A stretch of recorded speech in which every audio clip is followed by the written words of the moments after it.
Well, it's the first time I've ever had that announcement. Okay, so we could start with three bows to the Buddha. 1, 2,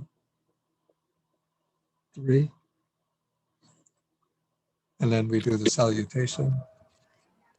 Namo tassa bhagavato arahato samma sambuddhassa. Namo tassa bhagavato arahato samma sambuddhassa. Namo tassa bhagavato arahato samma sambuddhassa.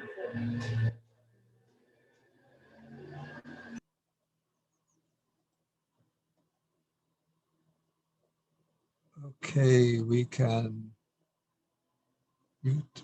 Anybody want to volunteer to be the responder? How about Margot? Maybe would you like to take that one? Yeah, then you would unmute. Yes, I would be happy to. Okay. I would, Okay. the text is a bit small. Okay, I will increase the size.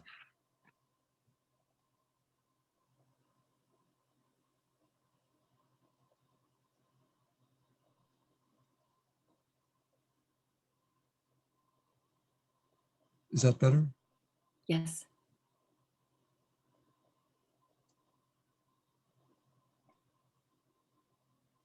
Okay.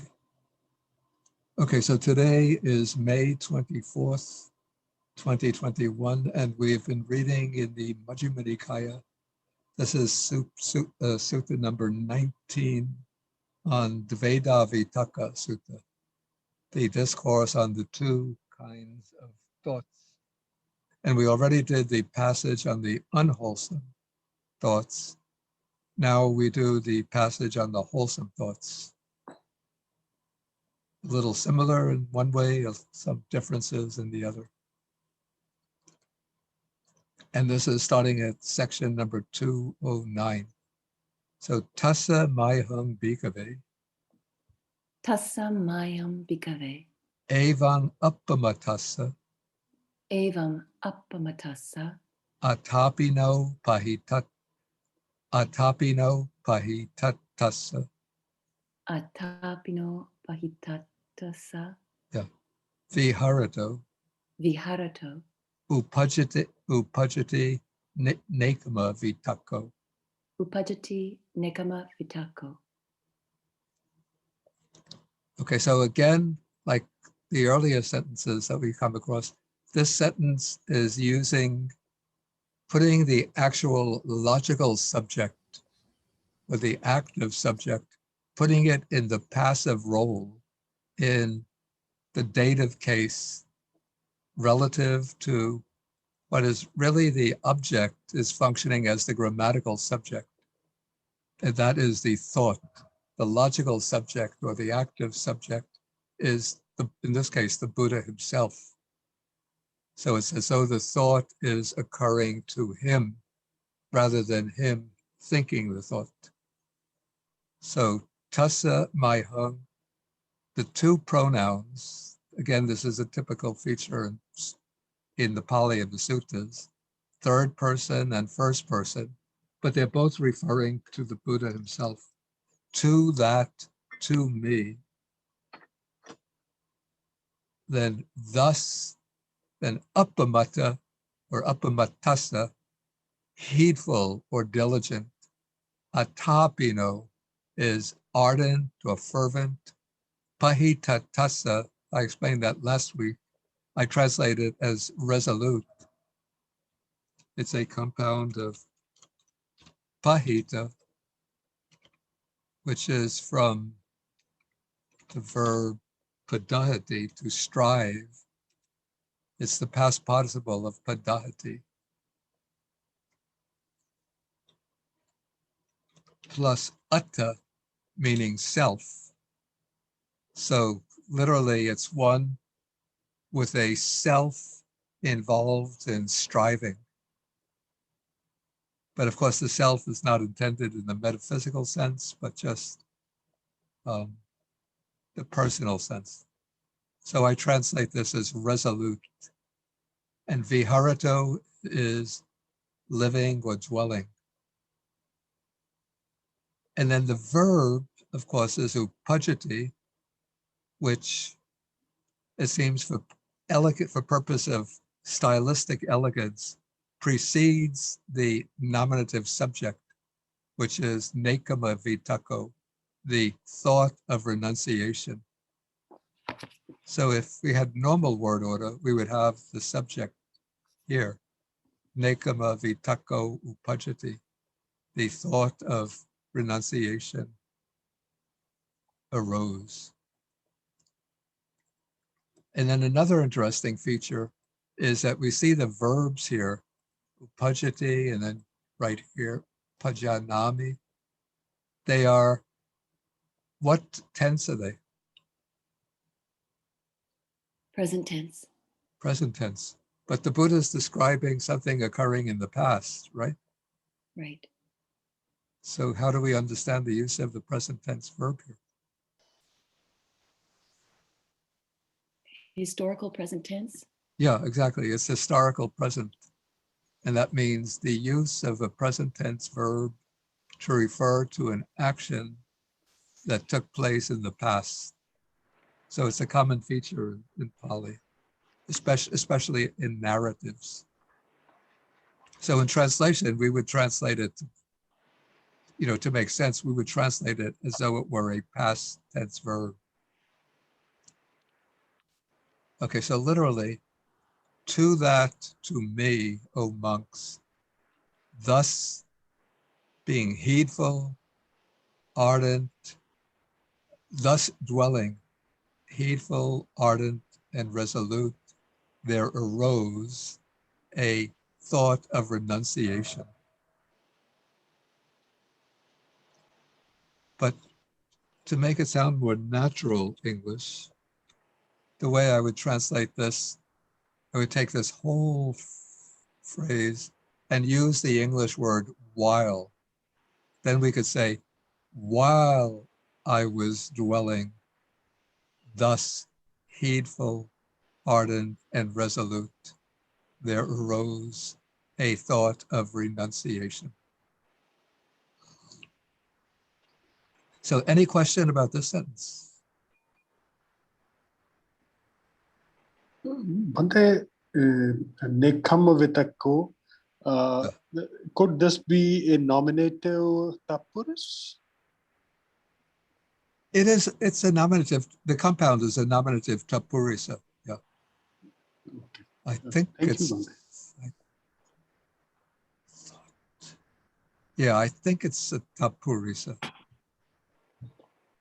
We translate a thought of renunciation.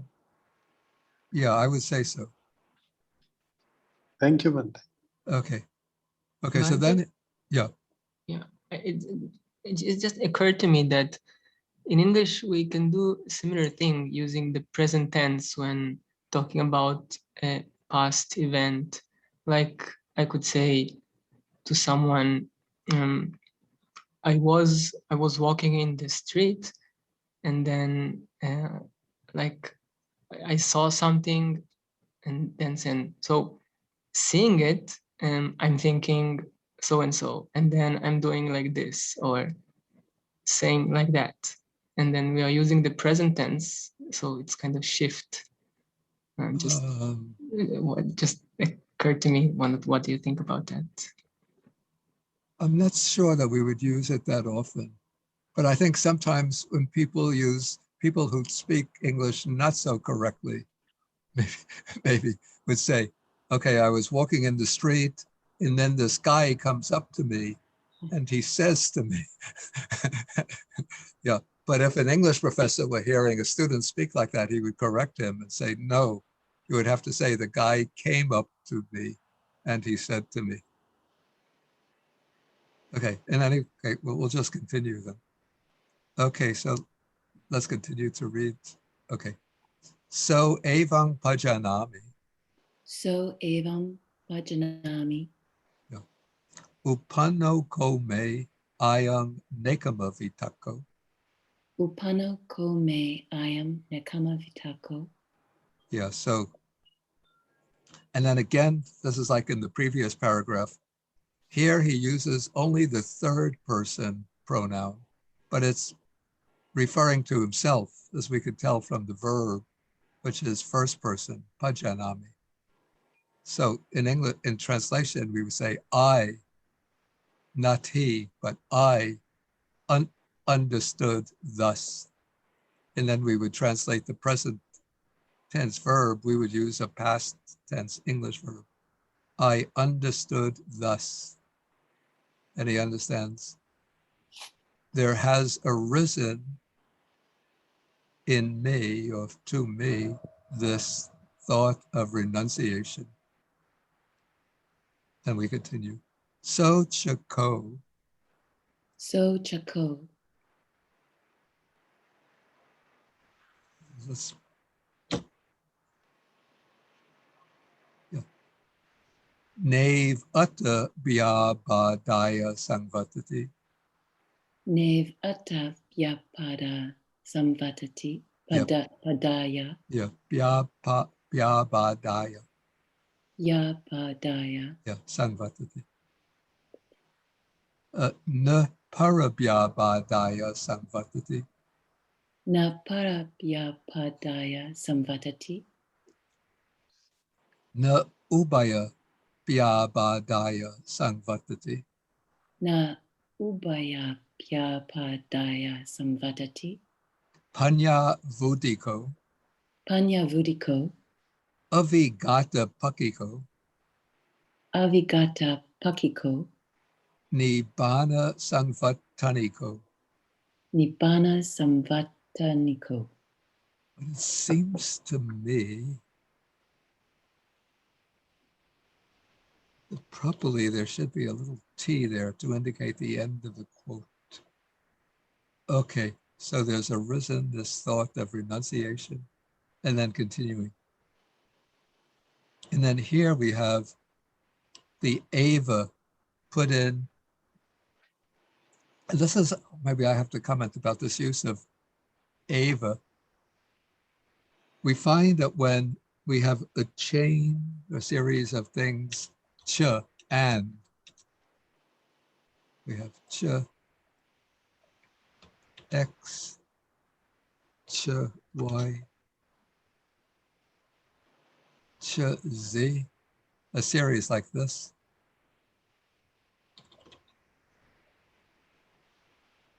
Usually after the first cha, they put an ava.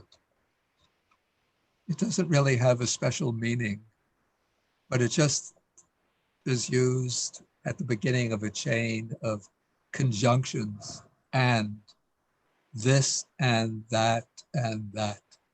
And similarly, when there's a chain of negations,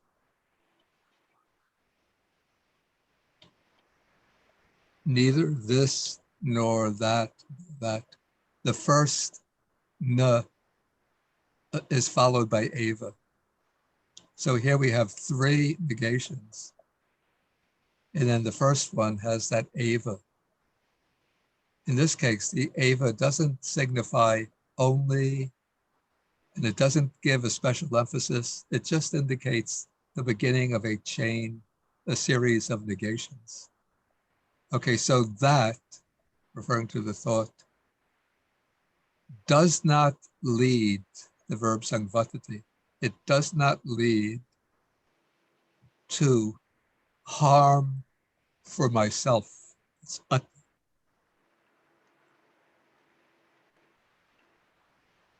again, it does not lead to harm for others. It does not lead to harm for both myself and others. Then panya vudiko. So panya is wisdom and vudi is growth. And then we put ko turns panya vudi into an adjective describing the thought. So it increases wisdom. It promotes the growth of wisdom. then avigata pakiko. So vigata means something like distress, trouble, disturbance. And paki is what pakiko is relating to, pertaining to, and then it's negated by the So it is not, let's say, it is not, I have to check my old English translation to get a good.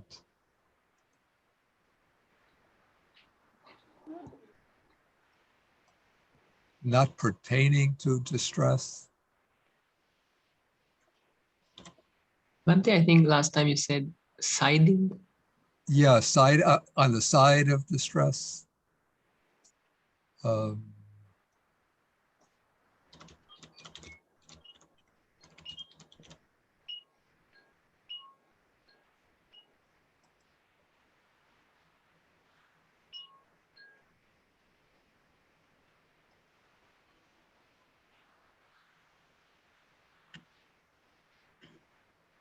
Here it's translated a bit freely, does not cause difficulties. But more literally, it's paki is a side or a wing. So it's not on the wing of distress. So we can say it's not, yeah, okay, it doesn't bring distress. Put it into natural English. And then nibbana sangvataniko. So sangvatanika is simply an adjective based on the verb sangvatati, leading to. So in this case, it is something leading to nibbana. So putting it all together. So that thought of renunciation does not lead to harm for myself. It does not lead to harm for others. It does not lead to harm for both self and others. It brings the growth of wisdom. It is not on the side of distress, and it leads to nibbana. So any questions on this?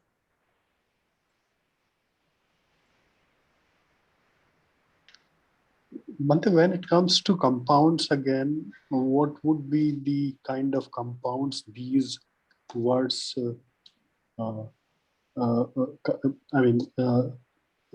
compounds in these words, how will we figure this out?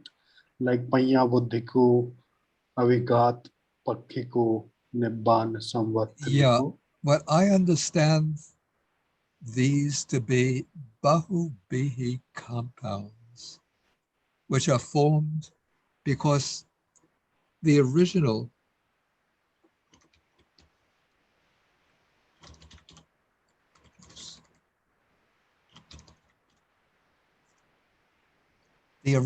ends with a noun. So panyavudi is the growth of wisdom. Okay, and then this would be qualifying the thought of renunciation. But to form this into an adjective, what is done is to put the ending ko on. So it turns it into an adjective, but I understand it to be, because it's based upon a compound that ends in a noun, and it functions as an adjective describing another noun. I understand this to be a bahubihi compound. So this is what I got. I had some discussion with, there's a Canadian Pali scholar named Brian Levman, and I had some discussion with him about this compound or these kinds of formations, and he explained it in this way, that this is a bahubihi compound. Does anybody, Lauren, do you have any idea about this from Sanskrit sources? Well, I'm not sure because of the ko. Yeah, The ko seems to turn the buddhiko into an adjective. yeah, definitely it turns it into an adjective. But my So then understanding, you could read it almost just like a Tat Purusha without reading it as a Bahuvrihi, because normally in the Sanskrit, to read it as a Bahuvrihi, you would need to use a relative pronoun in the Vigraha or the analysis. And it would be very difficult, I think, to do that. So you would say one who has or by whom or something for a Bahuvihi. But in this case, I don't know how to do that. You could just straight up say increasing wisdom without using any relative Yeah. pronoun. anyway, we understand how it's functioning, even if we don't have the, even if there's some uncertainty about the exact classification of this as a compound. I'll try to see if Thank I you, can. Bhante. I know that I struggled with this when I was preparing the book called Reading the Buddha's Discourses in Pali. And then I had this correspondence with the Canadian scholar, Brian Levman. And that's the explanation that he gave to me.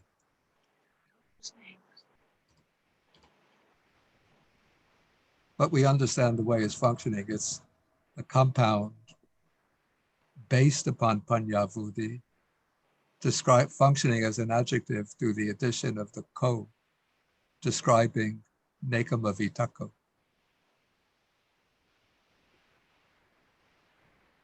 Thank you, Bhante. Any other questions? Okay, then we continue. Now he comes into the next elaboration on this. So, Ratin Chepi Nang Bhikkhave. Ratim JP Nam Bhikkhave. Yeah. Anuvitakeyang Anuvichareyang. Anuvitakeyam Anuvichareyam.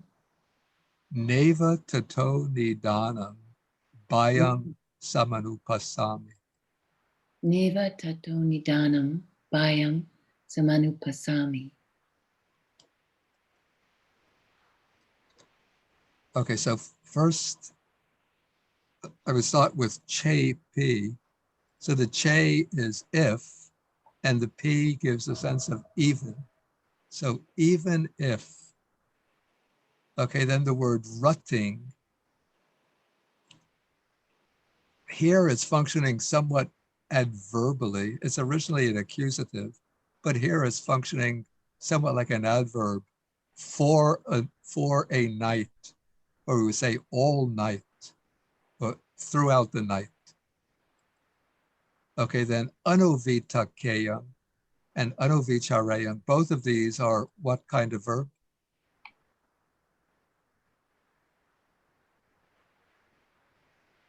Optative. Right, and what person? Of course, the first person. First So it person. has, yeah. So it's, yeah, so you could say it's based on this one, this verb is based on vitaka, this verb is based on vichara with the prefix anu, and then it's optative. So even if I were to think, were to reflect, nung would be on that. That is on that thought of renunciation for the whole night, throughout the night. Then neva tatoni danang bayang samanupasami. So the neva is negation. I do not see. Bayang is danger. Tatoni danang is another kind of adverbial compound, meaning because of that, on account of that. So this is the contrast with the thought of sensual thought.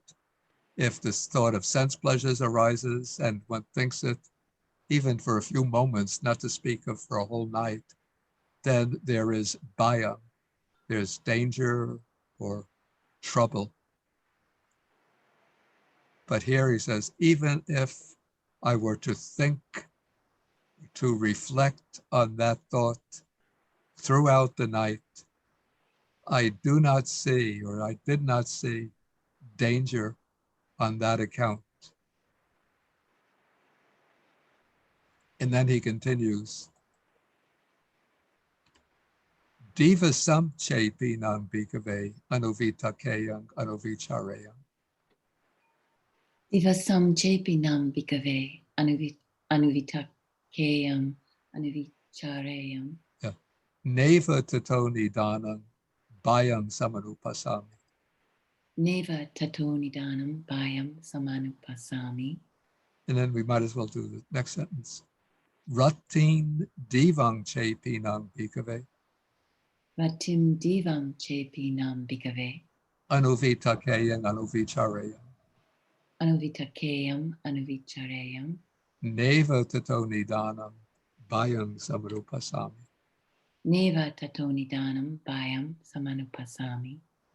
Yeah, so just these two sentences, the same structure, just the second sentence is divasam. So even if I were to think and were to reflect on that thought throughout the day, and then the third sentence, even if I were to reflect, to think and reflect on that thought throughout the night and the day, I did not see any danger on that account. But then he continues, apicha ko me, atichi, okay, apicha ko me, Apichako me atichirang anuvita kayato, anuvicarayato. atichiram anuvitakayato anuvicarayato. Yeah, so kayo kilameya. Kayo kilameya. So this apicha gives a sense of like however, or apicha ko, so altogether has a sense of however. It's somewhat interesting, yeah, the way words join together like this take on a meaning that you can't derive from the words taken separately. Like api usually means also, and, or even, ch, and ko is just a little bit emphatic. But when you join them, it gives a sense of however, or nevertheless. It's a little bit like in English. I sometimes imagine a person has come from another country, maybe China or the Middle East, learning English, and they come across the word nevertheless, and they know the word never. Of course, I know the word never. I know the word the article. I know the word less. But then they come across nevertheless. I just can't figure it out. How do those words come together to have a distinct meaning? But through usage, we know nevertheless means something like but or however. So apichako in the same way, it takes on a meaning that you can't derive from the individual words. However, and then me, for me, ati chirang. So chira means a long time. I think it should be a long eye, actually.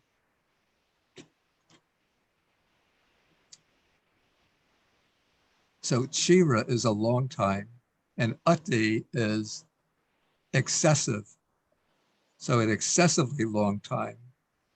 Anuvita kayato, anuvicarayato.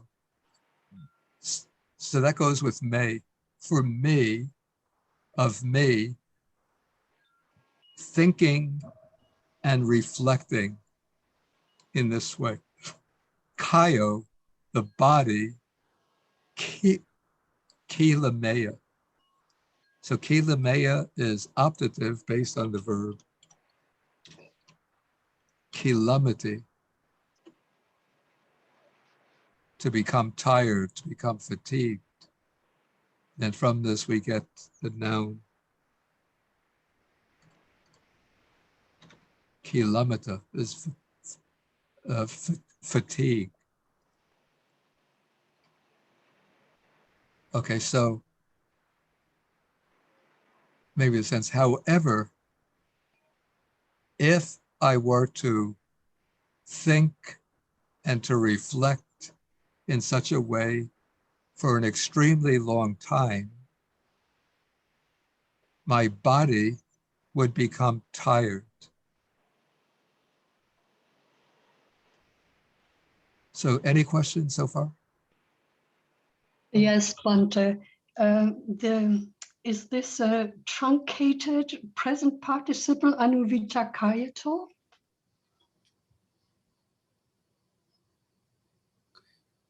It's not a truncated form. This is the natural form of the present participle in the, I guess this would be genitive case, because it's my body. Yeah, okay, yeah, right, I see it. Thank you. Yeah, this is the normal The normal genitive, form. Mhm. genitive, dative, present participle. In maybe in the commentarial style of Pali, you could find an alternative form.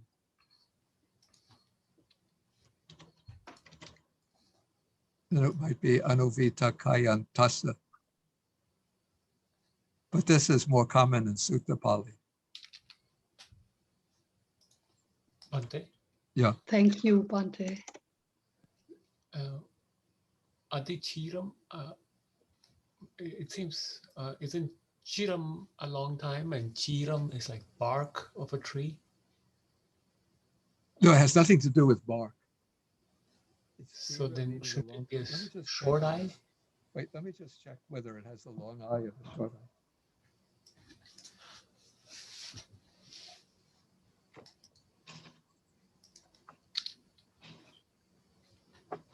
There is a word chira, which means bark, but this is not that word.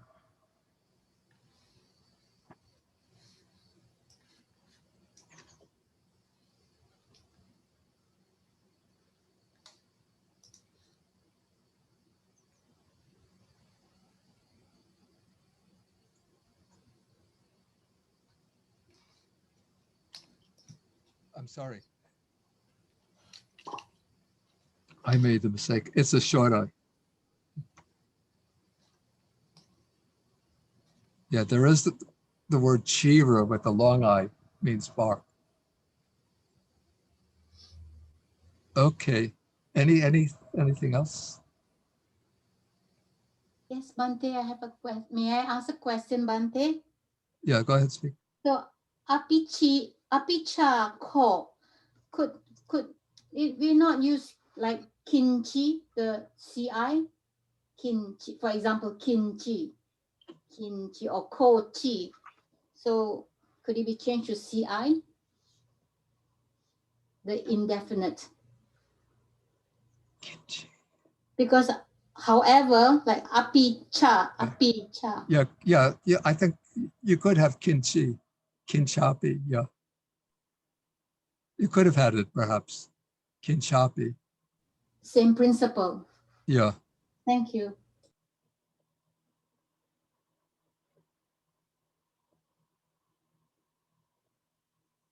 But I think the kinchapi maybe is used more in like a logical statement. But apichako is sort of softer and weaker. Whereas kinchapi is sort of laying down like a logical objection. Yes, I understand. Thank you. Okay, so now we continue. Okay. Kaye kilante chitang uhanyeya. Kaye kilante chitam uhanyaya. Okay. Can anybody explain kaye kilante? Locative absolute. Exactly. Yeah, this is the locative absolute in which kaye is the body and kilante is the past participle of the verb kilamati. And so the locative absolute has the sense when such and such was the case. So in this case, or maybe in this case, if. So if, okay, let's use when. So when the body becomes tired, then chitang uhanyeya. Yeah, this verb uhanyeya, this is a passive of the verb uhanati. And I looked this up first in the Pali Text Society's older dictionary, the Pali English Dictionary.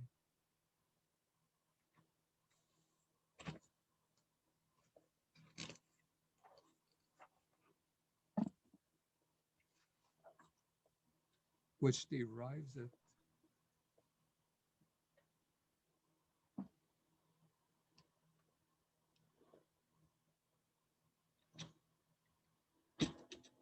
from ud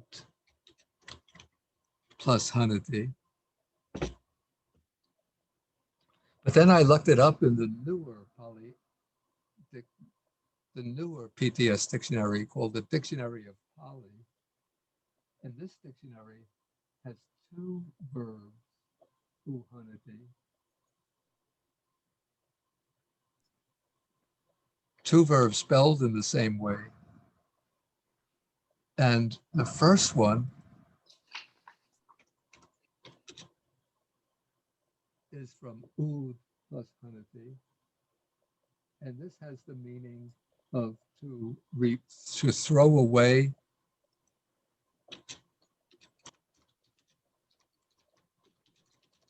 or to remove. But then there's another, the second uhanati.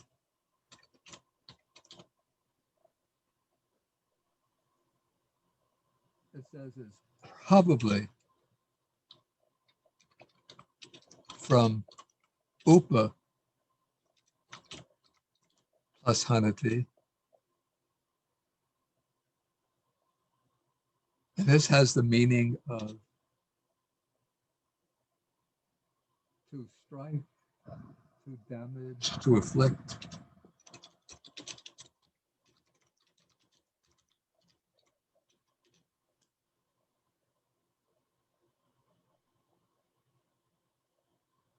And it connects the second verb, this one, with the present passage, with this particular statement. So yeah, it's a bit odd derivation, it seems to me, because it would be very simple to have had the verb upahanati, but I don't know.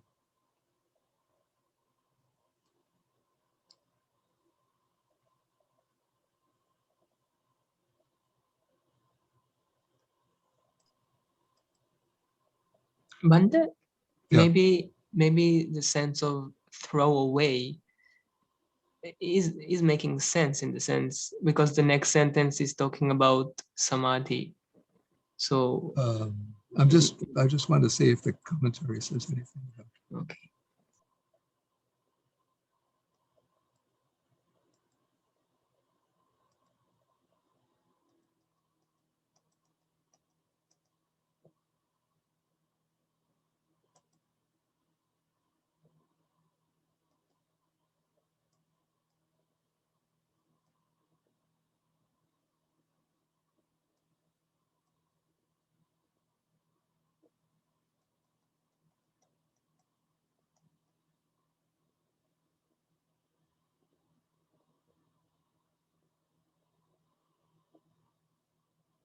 Yeah, the commentary actually strange. The commentary has a reading. Oh, that's interesting, actually. Ohanyayati.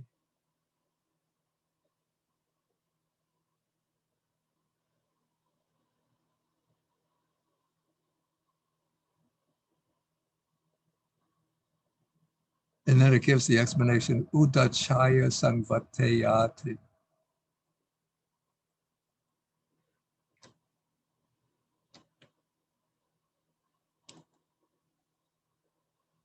Yeah, so the commentary has ohanyaya, which would imply that it's taking the verb to be like in this more Sanskritized form, ava.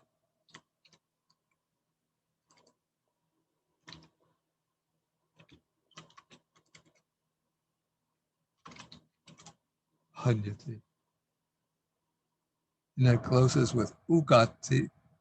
Ugatiyeya would be like would be stricken, would be.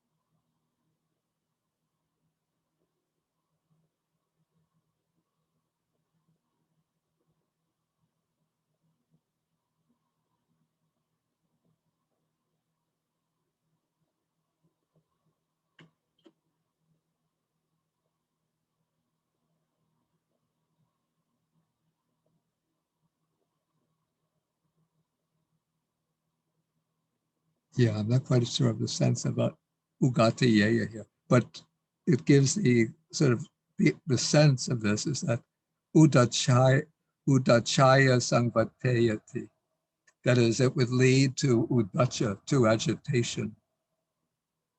Yeah, so maybe that's enough for getting the sense that's intended. So if the body becomes tired, then the mind would become agitated, would become troubled or disturbed.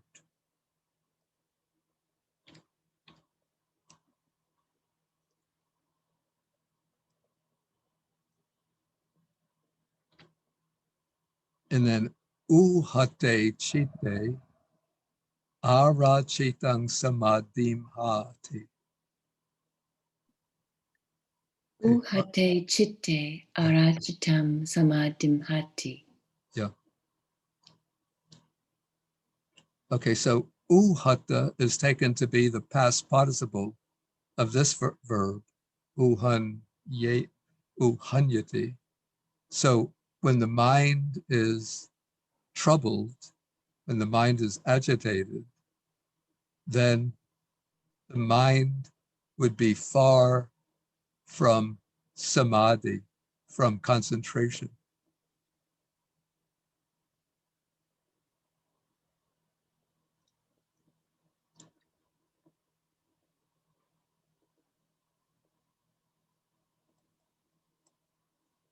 Yeah, so this is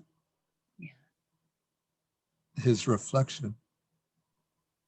So then, now he continues, so ko ahang bhikkhave, So ko aham bhikkhave, ajjatam eva chitam, ajatam eva chittam, santapemi sannisademi.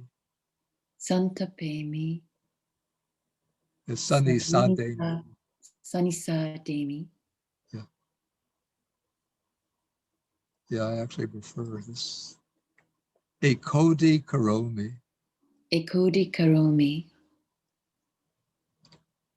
samadahami. samadahami, Tankisa hetu, tam kisahetu, ma me chitang uhanyiti. ma me chittam uhanyiti. Okay, so now he says, again, using the two pronouns, so and ahang, just to refer to himself. So I, then we'll go to the verbs. We have 4 verbs here, which seem to me to indicate a sequence. So first, santapemi. Can anybody explain this verb? Its root and how it's derived?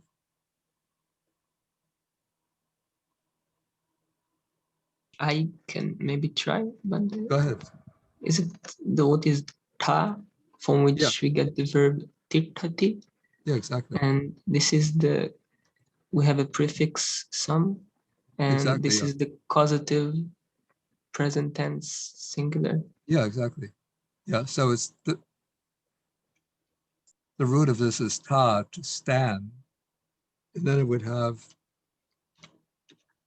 that prefix, but then the sound gets assimilated. Oops.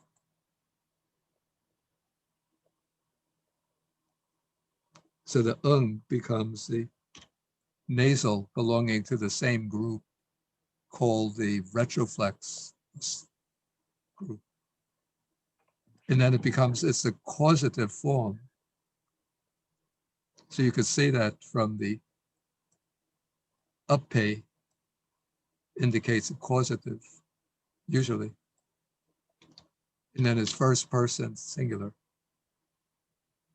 So it's like to, maybe literally it's to cause the mind to stand. But maybe more natural English, we would say, I stabilize the mind, ajitam eva, internally. So he's sort of dropping the discursive thoughts that are conducive to the mood of renunciation and just stabilizing the mind internally, probably taking an internal object like mindfulness of breathing and just focusing the mind internally. And then sannisademi, somebody want to try to explain this verb? Another person?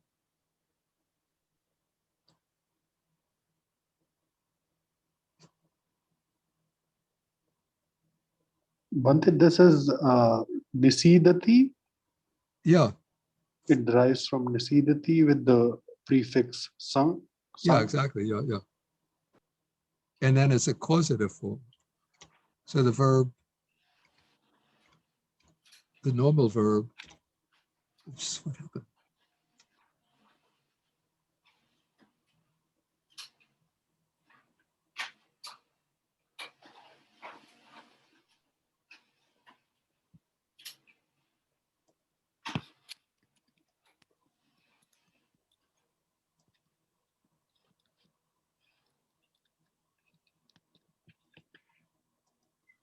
Okay.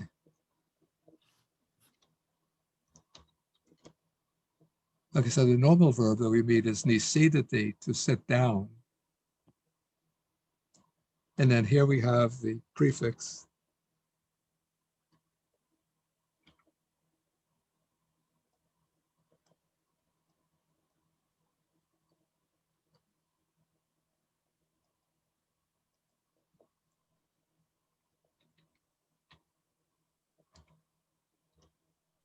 Sun.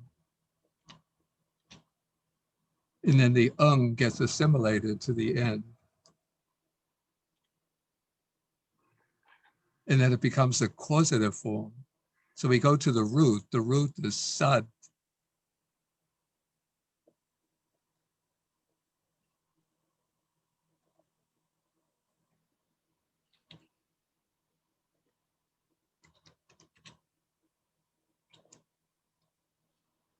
So it becomes a long A. I know this,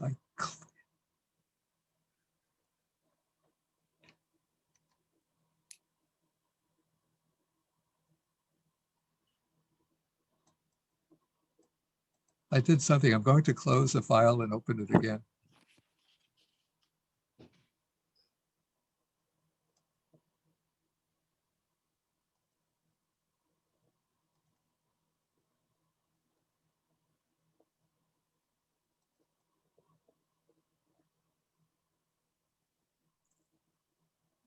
Okay. Okay, so it becomes a causative form with the long A and then the E. So sanni sademi. So it's literally to cause to sit down, but in more natural English, we would say to settle. So we say, I stabilized the mind internally, I settled it. Then a kodi karomi, a kodi has a sense of unified, unity, and karomi is to make. to make unified. So I unified it. And then samadhami is to concentrate, to collect, to concentrate. So putting it together, so, O monks, I stabilized the mind internally, settled it, unified it, and concentrated it. Then he says,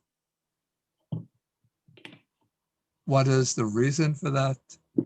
And then he uses this prohibitive form of this prohibitive type of statement with ma, let not, may, my mind, uhanyi. Can anybody explain uhanyi?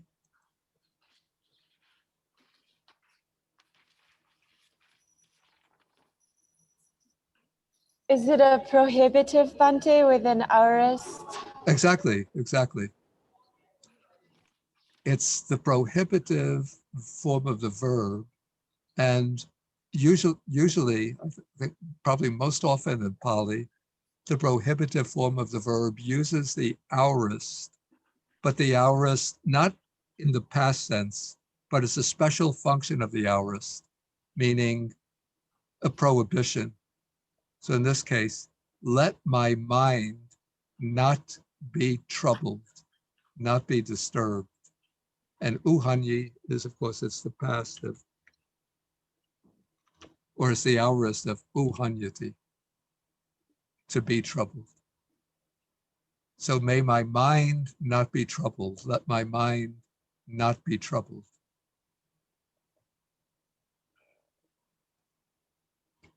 Okay, any questions here?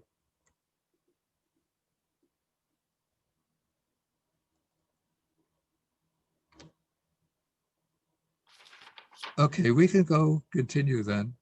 And the next paragraph, we can pretty much really just skip over because there's nothing new here except the type of thought.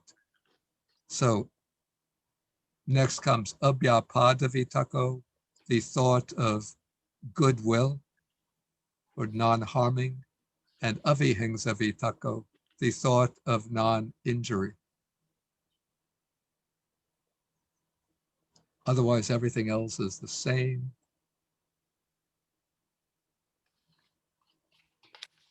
And then we come to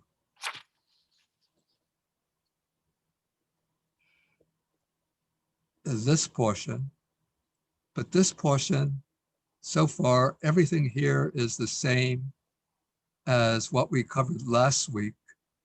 The only thing that's different is the type of thoughts. So I'm not going to go over this portion. You can just refer to last week's class for the explanation of this. But now we come to the simile, and the simile, maybe I'll just give the translation of this without explaining it grammatically. So whatever, O monks, a monk often thinks about and reflects on, just such becomes the inclination of his mind. If the monk often thinks about and reflects on thoughts of renunciation, he has abandoned the thought of sensuality, and he has made abundant the thought of renunciation. And for him, that mind inclines towards the thought of renunciation. And then the same with thoughts of goodwill and thoughts of non-injury. Okay, now we come to the simile, which offers an interesting difference from the simile we had last week. Okay, so we'll resume with sayatapi. Sayatapi bhikkhave. Sayatapi bhikkhave. Kimhanang pachime mase. Gimhanam pachime mase. Sabba sasesu. Sabba sasesu. Gamanta sambatesu. Gamanta sambatesu. Gopalako gavo rakeya. Gopalako gavo rakeya. Tassa ruka mulaka tassava. Tassa rukamulagatasava. Abo kasa gatasava. Abukasagatasava. Sati karaniyam eva hoti. Sati karaniyam eva hoti. I think it should be eta. Eta gavoti. Eta gavoti. And then I think there should be evam eva. Evam eva ko bikave. Evam eva ko bikave. Sati karaniyam eva ahosi. Sati karaniyam eva ahosi. Ete damati. Ete damati. I think there should be a may here. Would make better sense. Okay. So here's the simile introduced with sayatapi, suppose or imagine. And now we are in Kimhanang Pachime Mase. So this is the last month of the Kimha. Kimha is the last month of the summer, of the hot season. The previous simile had the last month of the rains, of the rainy season, the autumn time. That was the time when Kita Sambadi, when the crops were dense, in other words, the time of the harvest, when the crops are growing full abundance. But now we're in the last month of the hot season, and this would be the time when the crops, I guess, have all been harvested. Yeah, in fact, that's what's said in the next phrase. So, Sabba sasesu gamanta sambatesu. So Sabba is all, and Sasa is grain, or the crops. And then they're described as some gamanta, that means with inside the village, and sambata means compiled or collected. So this is a time when all of the crops have been collected, probably in silos within the village. Or I'm sorry, Gamanta is at the sort of edge of the village, just the boundary of the village.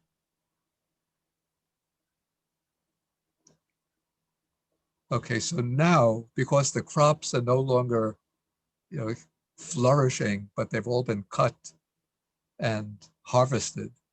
So now Gopalako Gavo Rakeya. So now we have the cow herd would guard the cows. And now Tassa Rukamulaka Tassava, Abokasaka Tassava. So the cow herd, for him, he's gone to the root of a tree, or he's gone to the open air. So the cow herd is just sitting, quite comfortably at the root of a tree, or maybe on a little hillock out in the open. And for him, Sati Karaniyam Eva Hoti. Sati here is, of course, mindfulness, and Karaniyam is what should be done, or in other words, a task.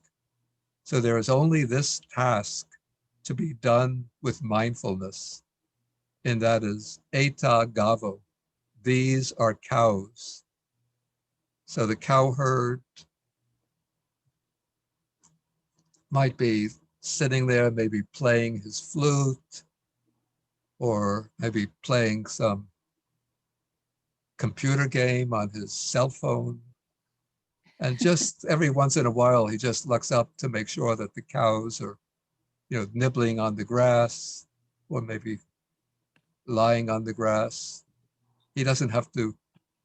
In the previous simile, when the crops are growing abundantly, then the cow herd has to keep on striking the cows to prevent them from nibbling on the crops.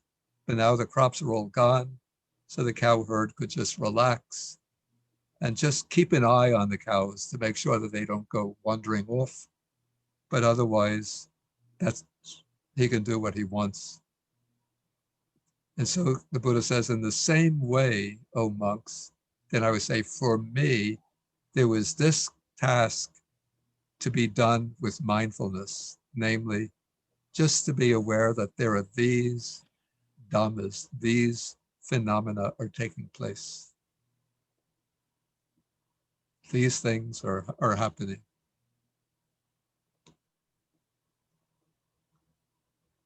Okay, so any questions about the simile?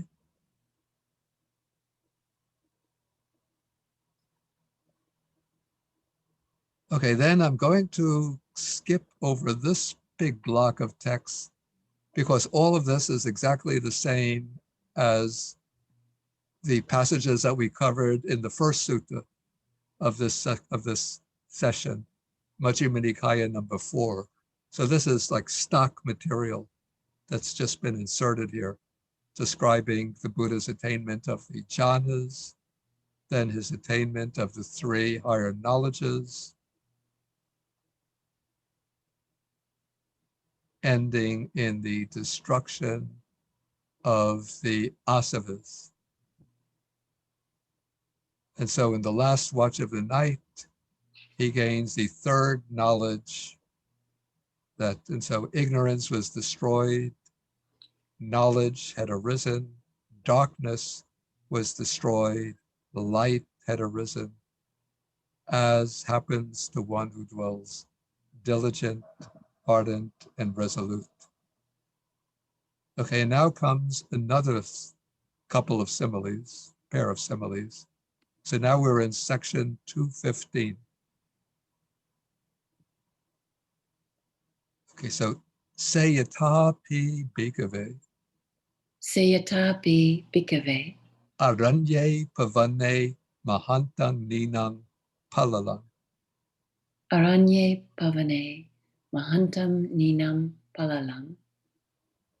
Okay, so Sayatapi, suppose or imagine. Okay, so Aranye Pavane, 2 words very similar in meaning. Like you say, Aranye is forest, Pavane is a woodland. So in a forest, woodland, or in a woodland forest, there is a great, Nina is low-lying land, as opposed Tala is highland or a plateau. Tala is highland, contrasted with Nina is lowland. And Palala is like a marshy area.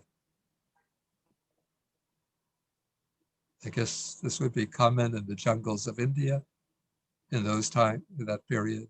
So there was a large, low-lying, marshy area in a woodland forest. Then Tam Enang Mahamiga Sango Upanisaya Vihareya. Tam enam maham ikasango upanisaya vihareya. Yeah. So tam enang are 2 pronouns referring to this palalang, to the swampland or lowland. So literally it's like that, this, but we would just use one in English, that.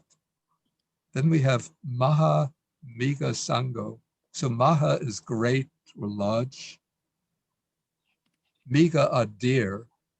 And interesting, we have the word Sangha here, which, we use the word Sangha originally for the monastic order, and now it has the extended meaning of, in modern sort of English Dhamma language, of a group of people who practice together.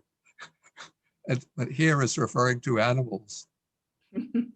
Yeah, sometimes I've heard monks, like more conservative monks, say, lay people shouldn't use the word Sangha to refer to their group who practices together. That the word Sangha is a sacred word that should be reserved for the monastic order. But actually, I found in the Pali text that we have Miga Sangha for a group of deer. I think we have Kukura Sangha for a group of dogs, Deva Sangha, a group of deities, Nyati Sangha, the group of one's relatives. So the original sense of Sangha is like a group of people, a community. So here we have a large group or herd of deer. They are living close by this swampland.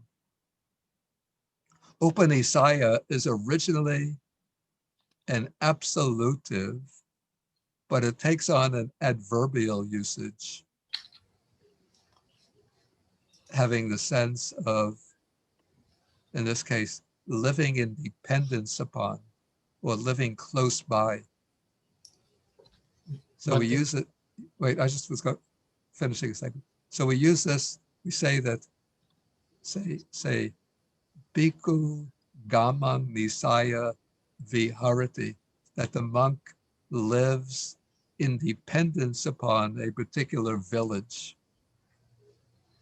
Yeah, so the text used that word Upanisaya in that sense, that the monk goes to that village on alms round to get his daily food. Yeah, go on. But the other use of the word Sangha is as in Arya Sangha and Savaka Sangha. Yeah. Arya Sangha is of course the noble disciples, the noble Sangha, and Savaka Sangha is the disciples of the Buddha. But the community of disciples. Yeah. Is there a Pali word which means what we now call the monastic Sangha? Bhikkhu Sangha. Bhikkhu Sangha. Yeah. Thank you. And then there's Bhikkhuni Sangha. That would be the community of bhikkhunis, of nuns. And then Ubato Sangha is both Sanghas. That's when the monks and nuns are dressed together. It's called Ubato Sangha. Thank you, Bhante. Okay, so let's continue. So we have this herd of deer. Then now comes the bad part. Tassa kochideva puriso upajaya. Tassa kochideva puriso upajaya. Anattakamo ahitakamo. Anattakamo ahitakamo. Ayoga kama kamo. Ayoga kama kamo. Okay, then tassa is for that. I think it's referring to the herd of deer. Kochideva, Kochideva is like a certain, and it goes with puriso. In English, we would just say a certain man. Upajaya would arise or would appear. And this man is described as anatta kamo. That is, atta is good or benefit. Kama is, in this case, desire. But it's anatta kamo. So he doesn't desire the good of it, of the herd of deer. In other words, he desires the harm of the herd of deer. Ahita kamo, he desires almost the same meaning. Harm, injury, damage, hurt, whatever. He desires its hurt. And a yoga kama kamo, he desires, yoga kama is safety or security. And he desires its non-safety, its non-security. So this man would arise who would desire the harm for that herd of deer. He would desire its injury. He would desire lack of safety for that herd of deer. And so what does he do? So, this is a little difficult to pronounce. So, I can't pronounce it myself. Maybe we'll try to skip over the YV combination. So, Yasa Mugo Kamo. So Yavasa Mago Kamo. So Vatiko Piti Gamanio. So Vatiko Pitigamaniyo. Tung Magang Pidaheya. Tam Magam Pidaheya. Vivareya Kumagang. Vivareya Kumagam. Udaheya Okacharang. Udaheya Okacharang. Tapeya Okacharikam.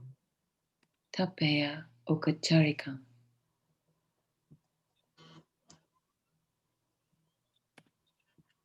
Okay, we'll finish this and then come back.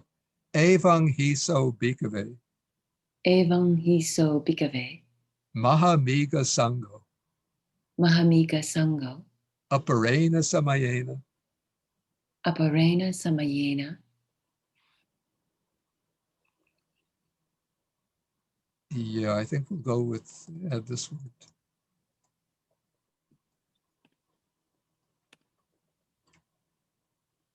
Anaya Byasanang Tanutang Apajaya.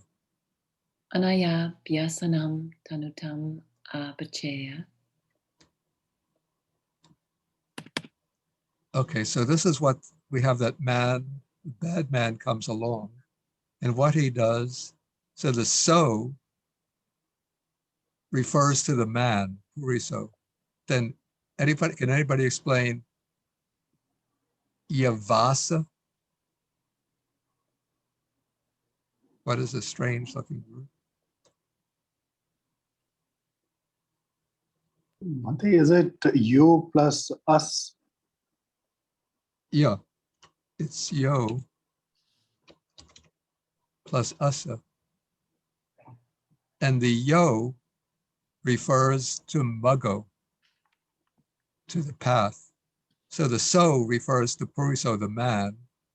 The yo refers to Mugo, and the yo referring to Mugo is connected with tongue Mugang. So they're correlated. And the asa, I guess, would be, the optative would be. So what would be that which would be the path that is kamo, that is safe? So vatiko is like fortunate. Piti gamanio, the path which can be traveled along joyfully. We could say the joyful path. So what the man does, so here, so is the nominative pronoun, and it goes with this verb, pidaheya, which means to close off or to block. So he would close off or block that path which would be safe, which would be fortunate, which can be traveled joyfully. He would block off that path, and then he would vivareya kumagang. Kumagang suggests a bad path, a dangerous path. And vivareya, he would open up the bad path, the dangerous path. And then odaheya, he would set up okacharang. I had to look in the dictionary for this.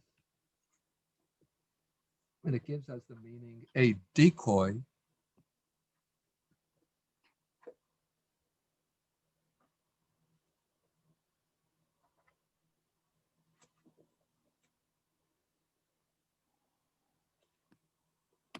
And then we have okacharika. I can't see any difference between them in the meaning, except that Okachara is masculine and Okacharika is feminine.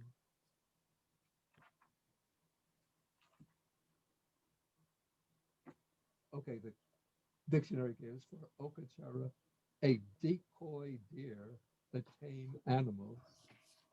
And then for Okacharika, it gives the tame animal, the tamed and trained female deer.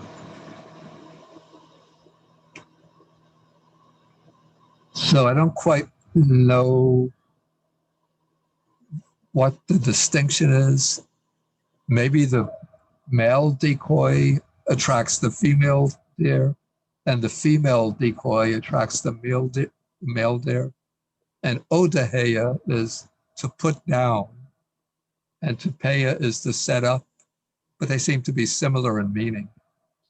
In any case, the idea is that the bad man, the hunter, sets up a decoys to catch the deer. And so then the sense is that evang he so thus that great herd of deer, aparena samayena, at a later time, then we go to the verb apajeya, would come upon. Anaya would be like harm or disaster. Let's say anaya, misery, and byasanang, disaster, and tanutang. I think the word tanu might be connected with the English word thin. And tanutang is literally thinness. In other words, reduction in the size, because a lot of the deer will be deceived by the decoys. They'll get trapped, and the hunter will then take away the trapped deer and kill them and use them for food. And in that way, the herd of deer will be reduced. So in such a way that great herd of deer at a later time would come upon misery, disaster, and a kind of thinning out, reduction in its size. So any questions about this?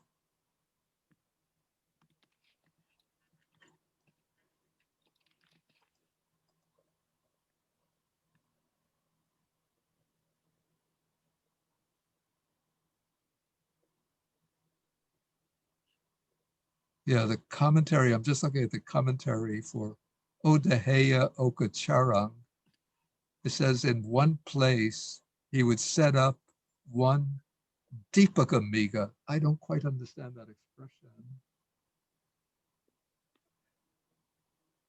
Deepaka. Maybe now I think I'm getting the picture. It might be not a real deer, but maybe like a deer made out of clay. And then for Okacharika, it gives the meaning a female deer that has been bound by a long rope. I wonder if the sub-commentary gives an explanation of Deepaka.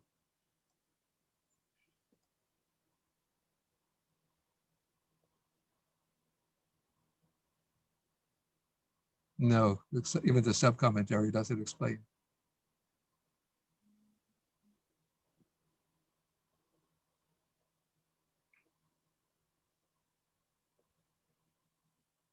It doesn't explain Deepaka Migo. So anyway, any questions about this?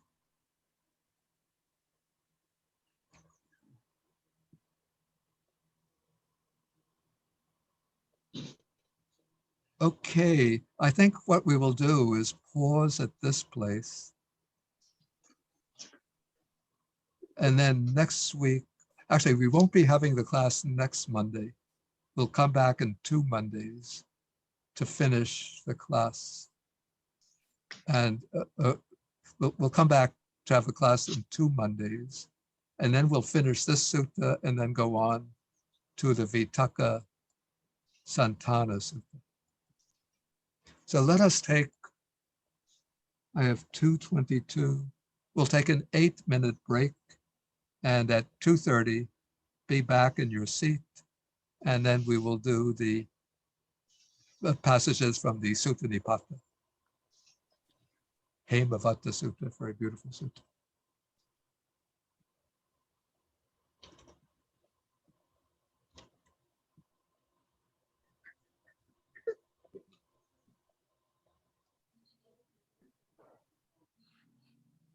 Okay, so we are going to start now the second part of the class. So now we're doing suttas from the Sutta Nipata, and we're going to start on sutta number 9, called the Hemavata Sutta. It's a very beautiful sutta, and it takes the form of a dialogue between two yakas or yakshas. The yakshas are a kind of demonic being, like a fierce spirit.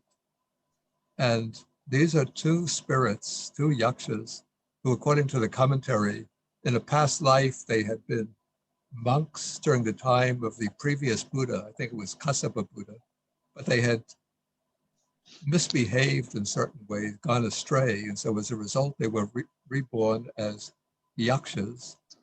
And they made, and Hemavata was living in the Himalayas, and Satyagira was living in the middle country.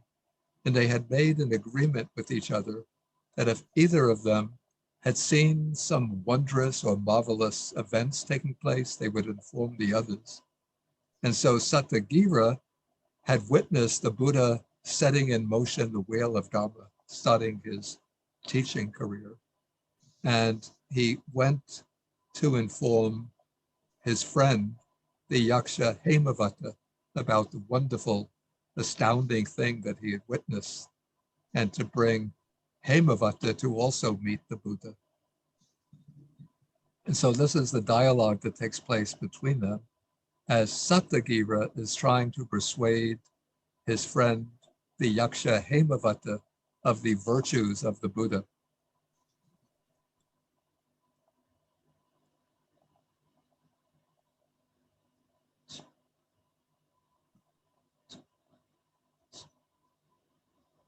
Okay, so we read together. And we don't read this portion, that's just the description. The portion in brackets. Ajapana ras.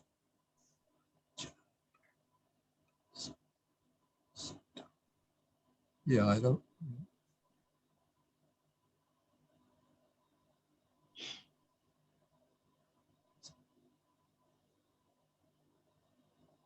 Ajapana raso uposato.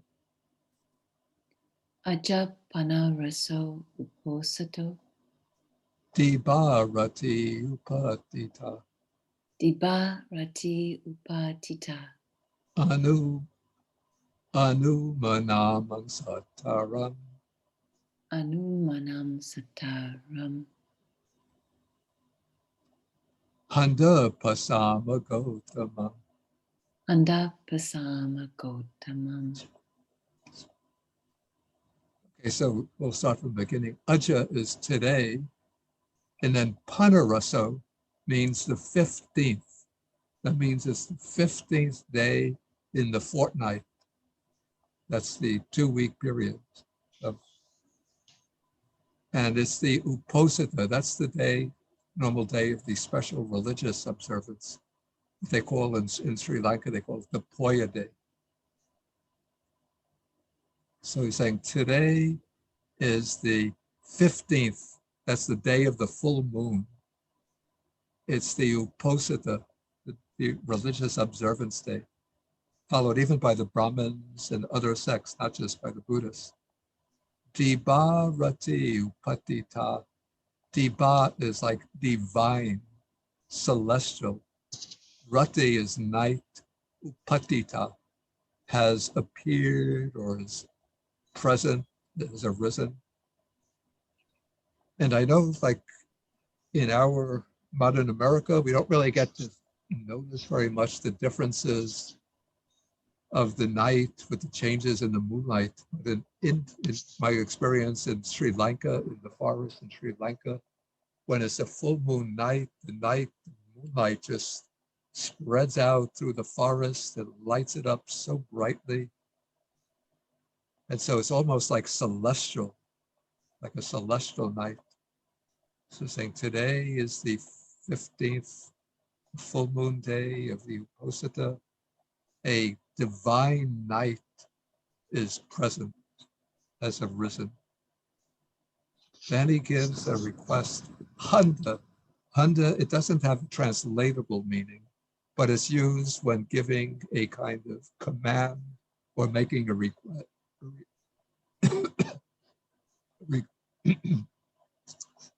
Excuse me, a request.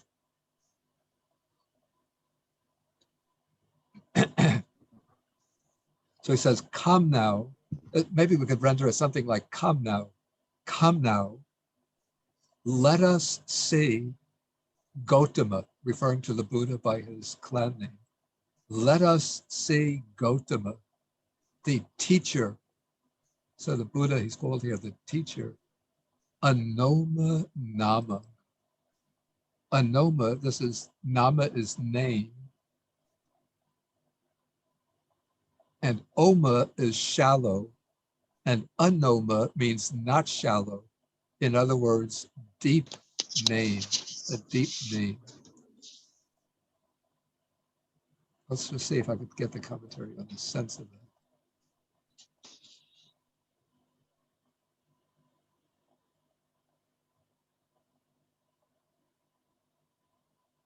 So the commentary says,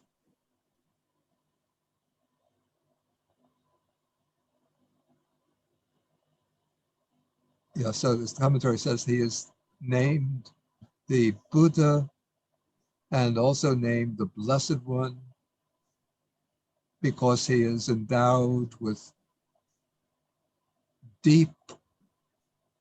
all deep, excellent qualities, because he's fulfilled all excellent qualities. So that's why he's said to be of deep name, because he's called the Buddha, the Blessed One, the Arahat, and so on. So translating, come now, let us go to see Gautama, the teacher of profound name. So Satyagira is making that request to his friend Hemavata.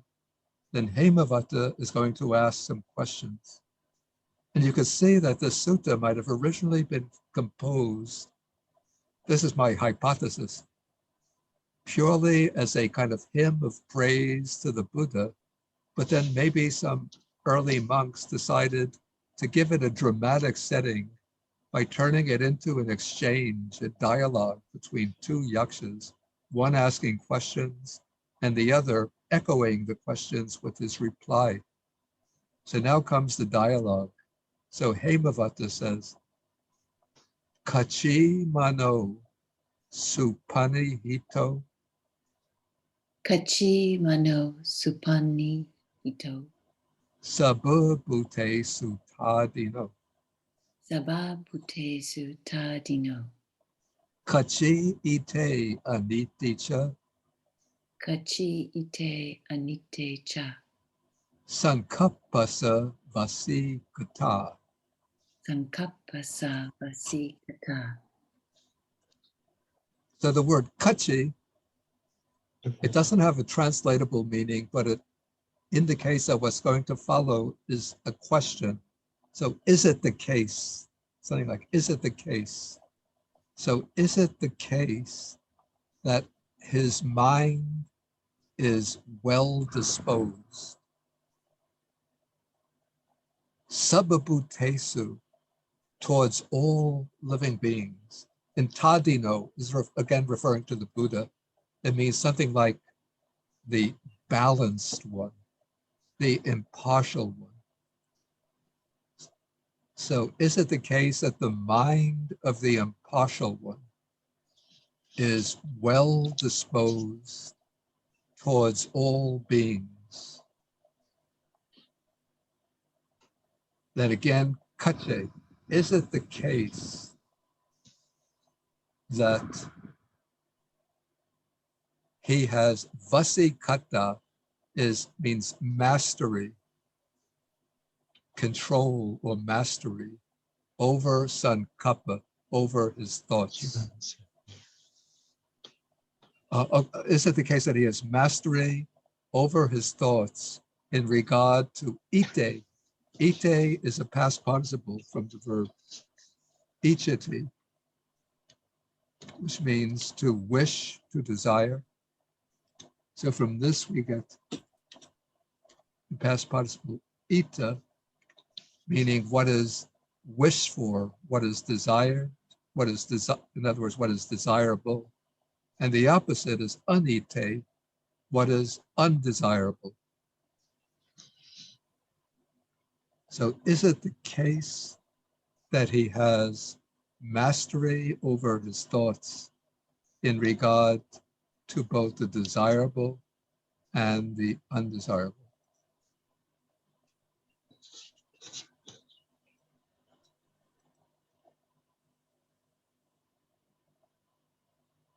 Yeah, exactly my translation from 2016.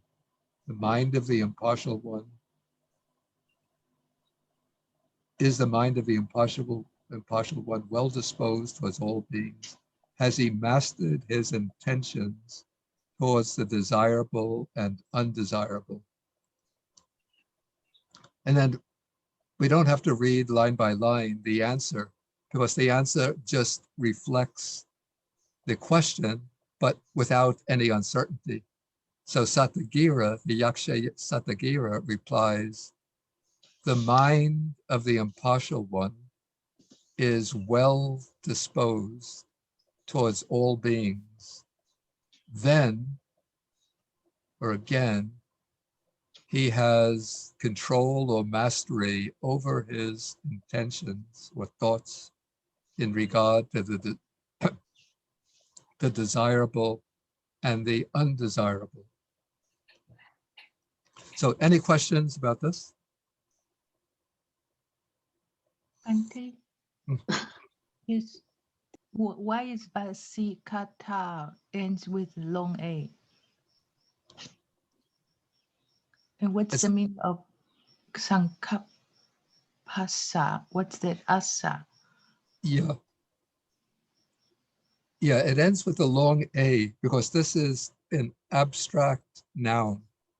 It's an abstract noun of the type that ends with the long A. Let me just see what the commentary says. Yeah, the commentary just gives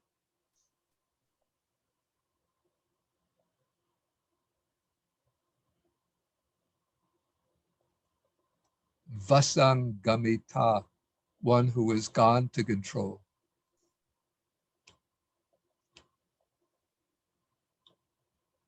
Yeah, so I just take it to be an abstract noun of the type ending in the long A. So vasi is one who is a master. Maybe vasika also is one who is a master. And vasikata is the abstract noun mastery. And then in English, we say mastery over thought, but in Pali, it seems the object of the mastery comes in the genitive. So you could say mastery of thought. So he has achieved mastery of thought. And sankappa is thought or intention, sort of the two nuances. So intention or purpose. So mastery over thought or intention in regard to both the desirable and the undesirable. And these are locatives, ite, anite.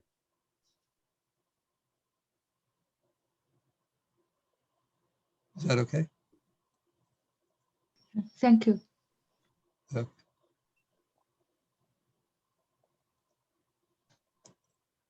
Okay, so then maybe instead of reading the question portion, we read the answer, then we will be praising the Buddha rather than asking questions about them. Okay, so we go to verse 157. So now I think in the first question, Hemavata was asking about sort of the disposition of the Buddha. Now the questions are going to be about the precepts, about the conduct of the Buddha. So he says, Naso adinang adiyati. Naso adinam adiyati. Ato panesu sanyato. Ato panesu sanyato. Ato ara pamadamha. Ato ara pamadamha. Buddho janam narinchati. Buddho janam narinchati. So Satagiro says, he does not, then adiyati, he does not take adinang, what is not given. And then ato has a sense here of also. Panesu, in regard to beings, he is sanyato. And sanyato is the same as sanyato, which is from the verbal root yam, which means to control. And so sanyato is controlled or restrained. So he is restrained in regard to living beings. In other words, he doesn't kill or injure living beings. And then ara pamadamha. Ara is, it's a kind of indeclinable, meaning far away from, and it goes with an ablative. Here, pumadamha, so he is far from heedlessness or negligence. And then Buddho, the Buddha, does not neglect. Rinchati is something like neglect or to be devoid of jhana, which could be understood either the practice or process of meditation or the meditative absorptions.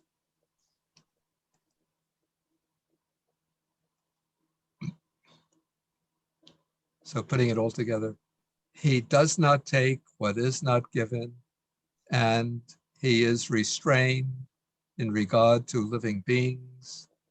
Also, he is far or remote from heedlessness. The Buddha does not neglect meditation. So any questions about this?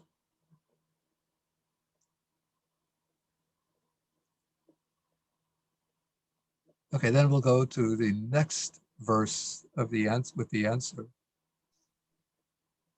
Here there's actually a difference, a little bit of difference. So we'll read both the question and the answer. Okay, so 158. Kachi Musa Nabanati. Kachi Musa Napanati. Kachi Nakina Byapato. Kachi Nakina Byapato. Kachi Vebuti Yang Naha. Kachi Vebuti Yang Naha. Kachi Sampang Nabasati. Kachi Sampam Nabasati. Yeah, this is a very clever verse asking questions about the 4 courses of right speech. So the first one is very clear. He's asking, is it the case that he doesn't speak falsely? And the 4th one is very clear. We know from Pali, the idle chatter or gossip is sampa palapa. So he's saying, is it the case that he doesn't speak idle chatter or gossip? But the 2nd and 3rd lines, we have rather unusual expressions. I had to consult the commentary for these.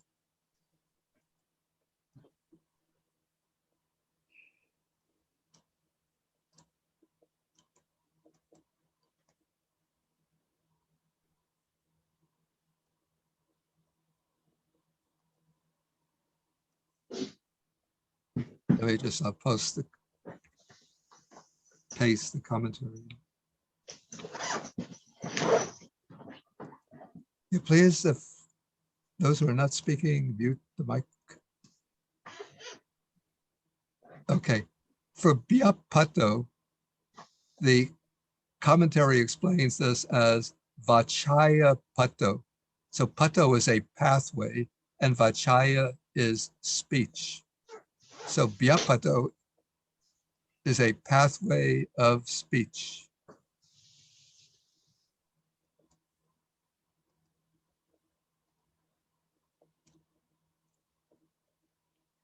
And then there's a Pali word, kino, which is different. Often we come across the word kina, meaning destroyed, like keen asava, one who has destroyed the asavas. But this is a different word, which has the meaning of sharp or rough. So he's saying, is it the case that he is not one of rough speech? And then the commentary identifies this with the rough speech with parusa vacha. So it says,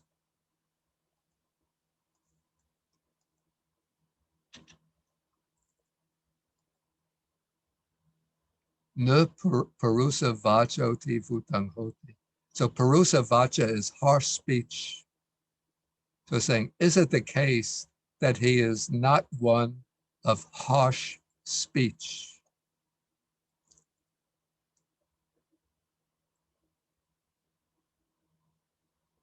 And then the commentary explains the word vibhuti to be a designation for divisive speech or malicious speech. Again, vibhuti, very rare word.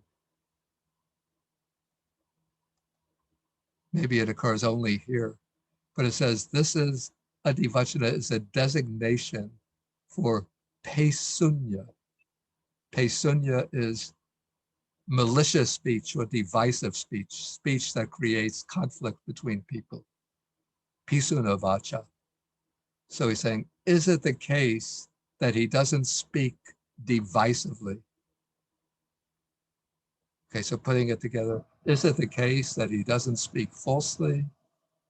Is it the case that he is not of sharp or harsh speech?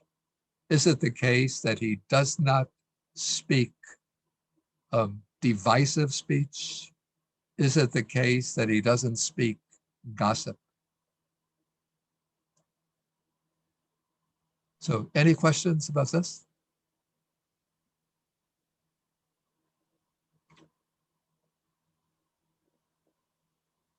Okay, then the answer. First three lines are obvious. So Musa chaso nabanati. Musa chaso nabanati. So he doesn't speak falsely. Ato nakina byapato. Ato nakina byapato.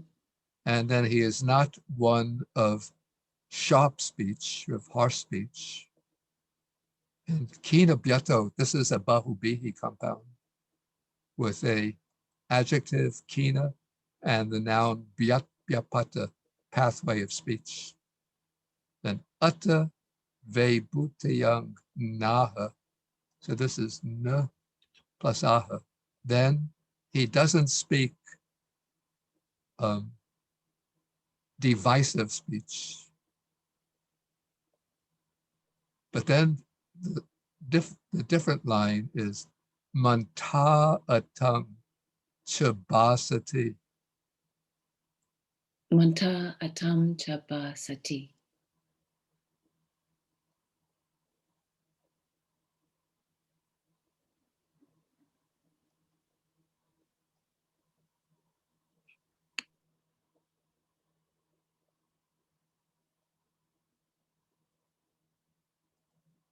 Yeah, the commentary.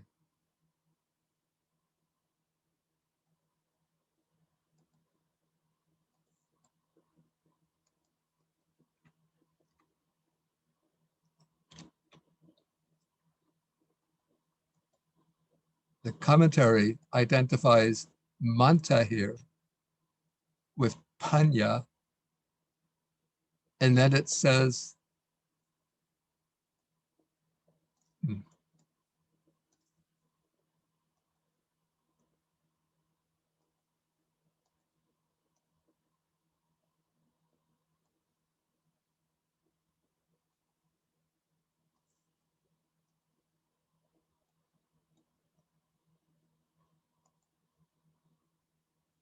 yeah, it seems to be treating manta as a shortened or truncated form of maybe the instrumental. So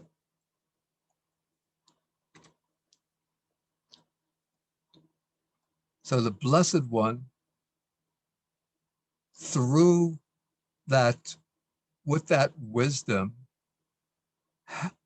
having sort of determined, what is correct, what is not, he speaks what is meaningful. He speaks only about the meaning. Yeah, so this is the way the commentary explains it.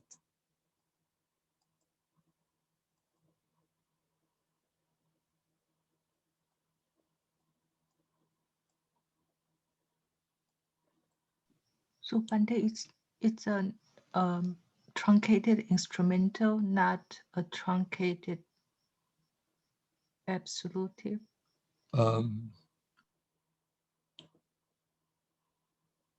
It could also be taken, that's a possibility. That is a possibility. In fact, now that you've mentioned it, it seems that the commentary maybe is playing both sides by using parichinditva, an absolutive, suggesting that manta could be taken. In fact, that seems better to me, to take it as a truncated absolutive. Having reflected, yeah, that seems better to me than taking it as a truncated instrumental. So having reflected, he speaks the meaning, or speaks what is meaningful.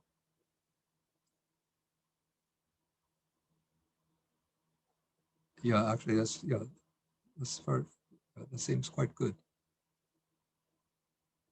In my translation, my published translation, I had with reflection, he speaks what is meaningful. But one could take it as an absolutive, having reflected, he speaks what is meaningful. Either way is okay.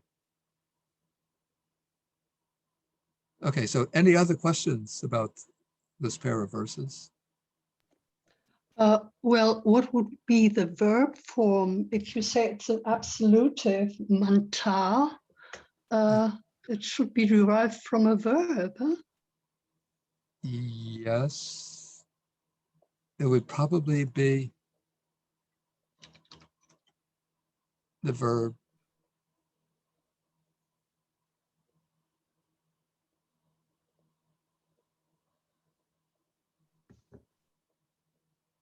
manati, I would think.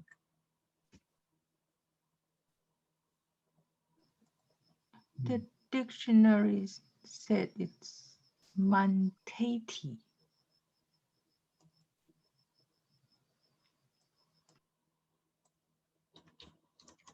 This way? Mantati. Yes.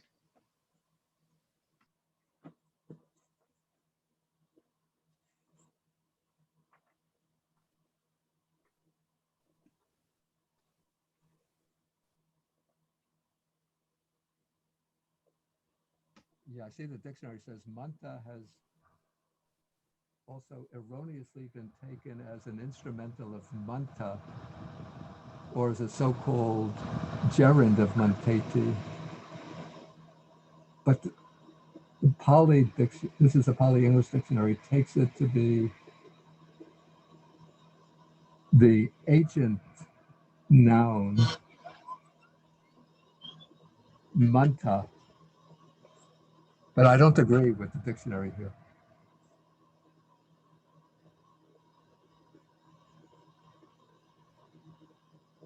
let's just say that there's a lot of division of opinions amongst the commentators on exactly how to take this.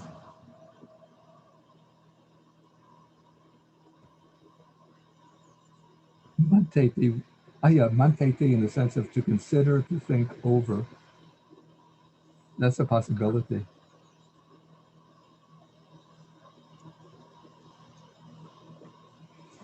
Okay, thank you, Bhante.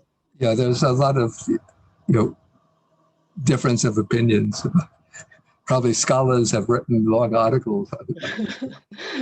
I wonder how K.R. Norman takes it. Let me just take a quick look. This is for 159.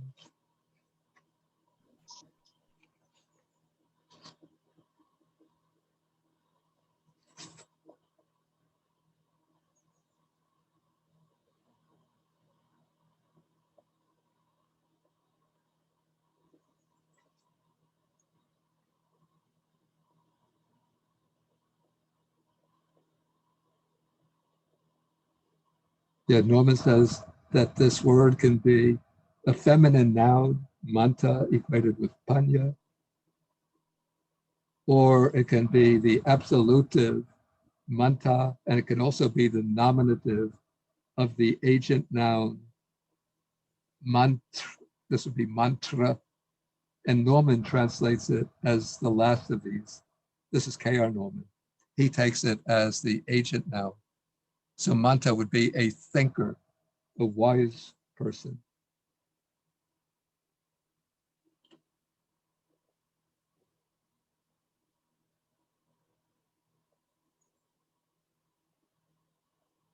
Thanissaro Bhikkhu has deliberating. Yeah, in fact, actually, this is a good point. In the description of the right speech of a monk, he's mantabani. So a speaker, one who speaks after reflecting. Yeah, so there are many, we could just see that there are different ways to take this, and just you choose whichever one prefers, I guess. Okay, we will end for the day here, and then we'll continue with this next week.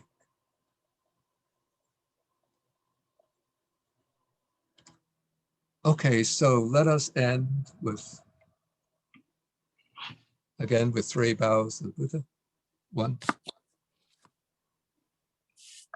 2, 3. Bow to Bhante. Okay, so thank you all for joining. Thank you, Bhante. Okay, and thank you, Margot, for reciting with us. Thank you. Thank you, Bhante, for Thank you, accepting. Bhante. Okay. Thank you, Bhante. Thank you, Bhante. Okay, thank you. Thank you, Bhante. Okay, bye-bye. Thank you, Bhante. Okay, thank you. Thank you, Bhante. Okay, thank you. Thank you, Bhante, for accepting me. Okay, did you find this useful for you? Oh, yes, hi. Okay. Most useful. Thank you. Thank you. Okay, good. Okay, I'm going to stop the recording now.